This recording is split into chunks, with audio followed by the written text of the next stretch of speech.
G'day everyone, hope you are all well. So I just got this in a couple of days ago.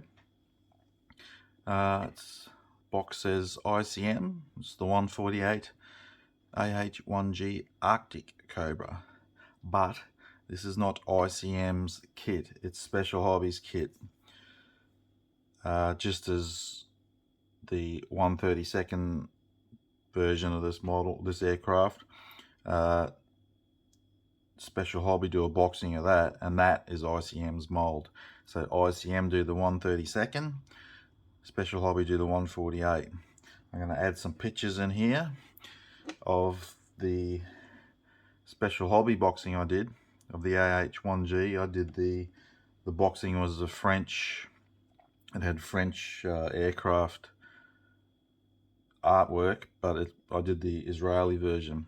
And if you saw my review of builds of 2022, you would have seen that it was the kit of the year for me. It was a beautiful kit, great kit.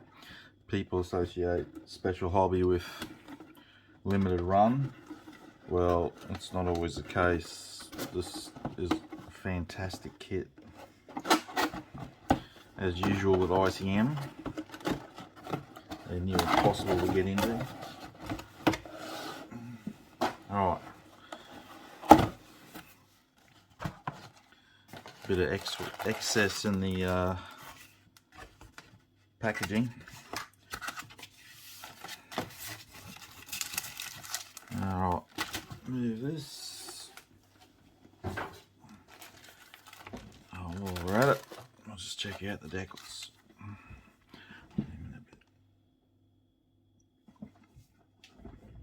They all look good. We got the shark mouth, classic on a Cobra. Instrument panel decals, pretty basic, but you're pretty sure you can get aftermarket for this one now.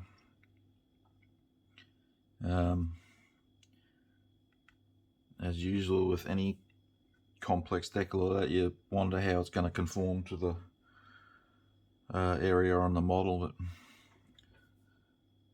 it'd probably go alright. It's not that big. I'll do close-up photos at the end. Yeah. Colour callouts. Revell, because I don't know why Revell. ICM do their own paints now, and the other colour though is Tamiya, which is more helpful for the likes of me. Revell colours are weird. Alright, sprue map. So obviously this kit's going to have multiple versions, so we're not using these parts.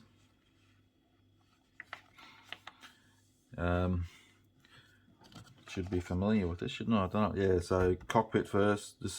It all goes together really good.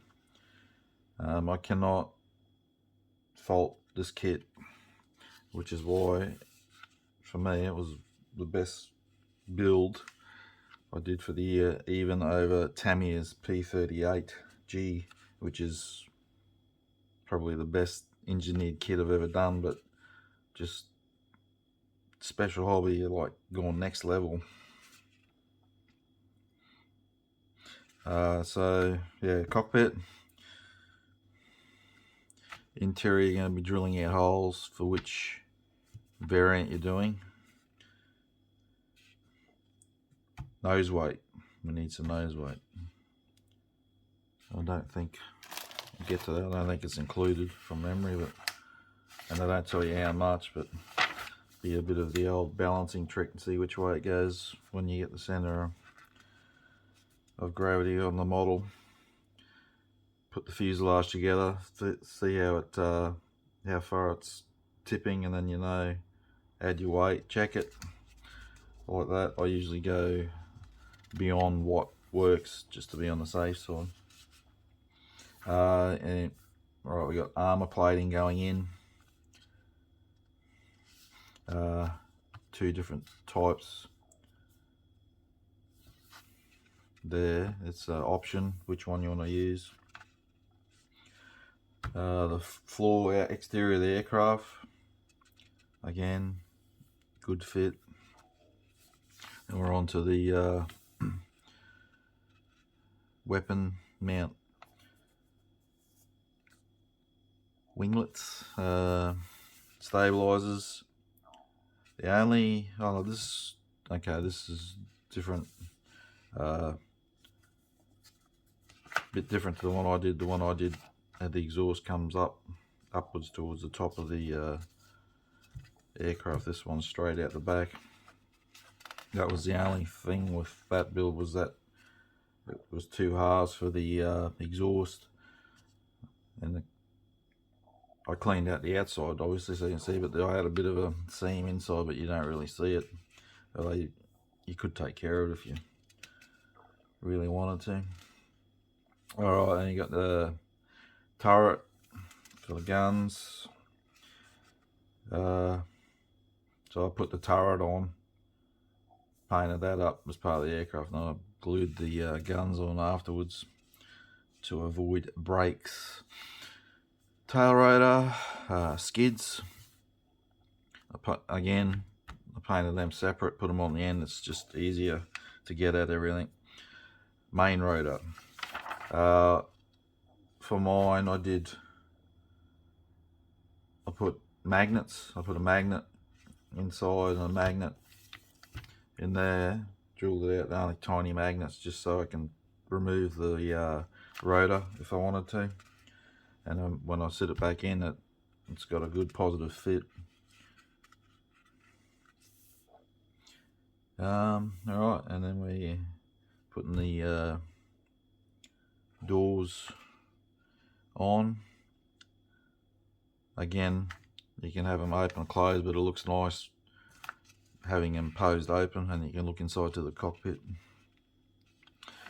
And the nice touch that they've added is towing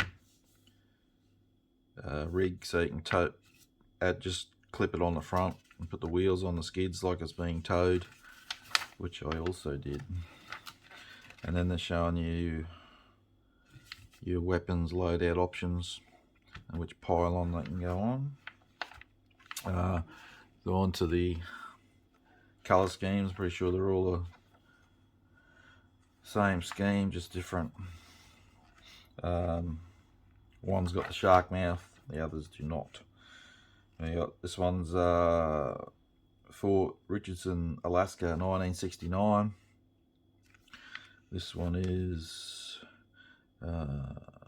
120th Aviation Company, Arctic Nights, Alaska, early 1970s. And the last one with the shark mouth is again the same company, and it's Alaska, 1973.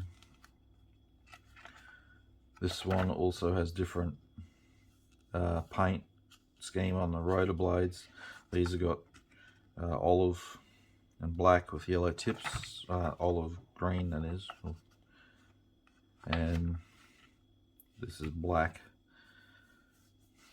underside, whereas it upper surface, sorry, green upper surface, black upper surface. And colour call outs for your weapons. Alright, where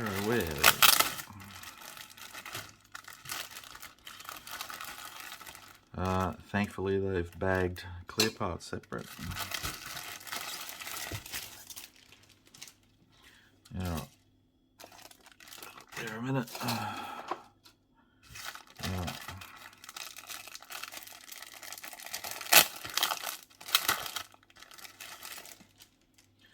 Okay, so they're nice, clear. We've got two lots, which is why at the beginning I show you which you'll be using for this variant of the kit. As mentioned, I'll do some photos so you can see it better. Alright, we got some of the rocket pods. I mean, I did mine out of box, the Israeli one, and the weapons are fine. Of course, aftermarket always looks nicer with your resin weapons, but out of box is a very nice model. Here's our your towing rig. There's a bit of flash on this one, but which is unusual for such a new mold. The wheels for the towing.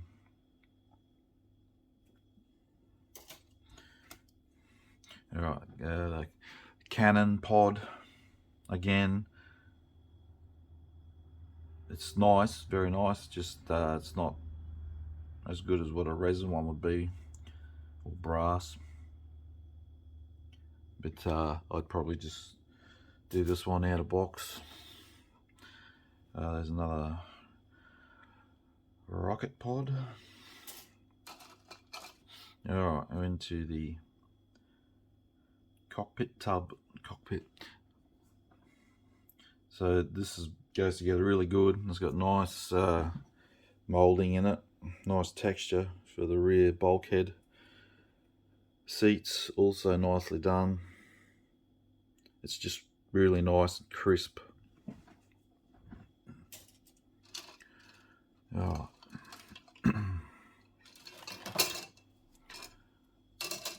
We got the tail. Obviously there's two types. You'll only use the one that's called out for. Tail rotor is molded as one piece. Nice, nicely done, nice detail. The instrument panels of raised detail.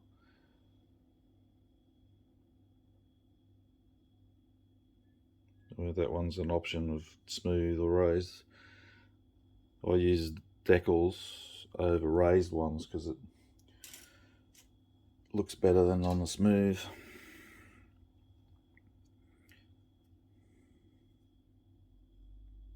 So rockets. Now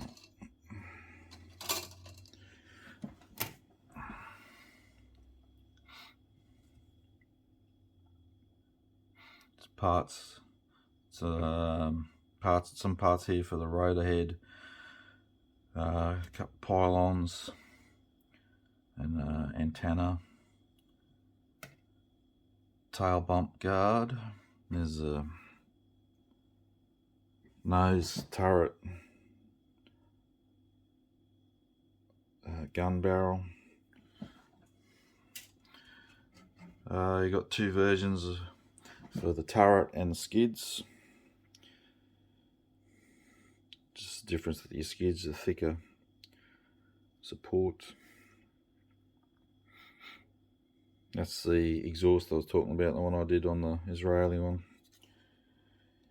Alright, last sprue, the one we all want to see. Alright, so I'm going to talk about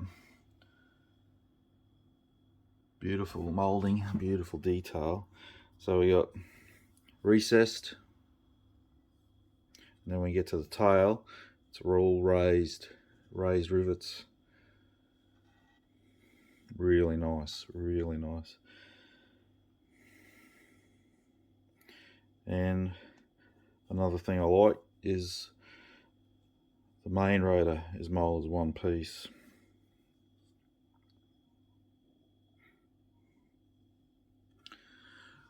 Alright, there you go. So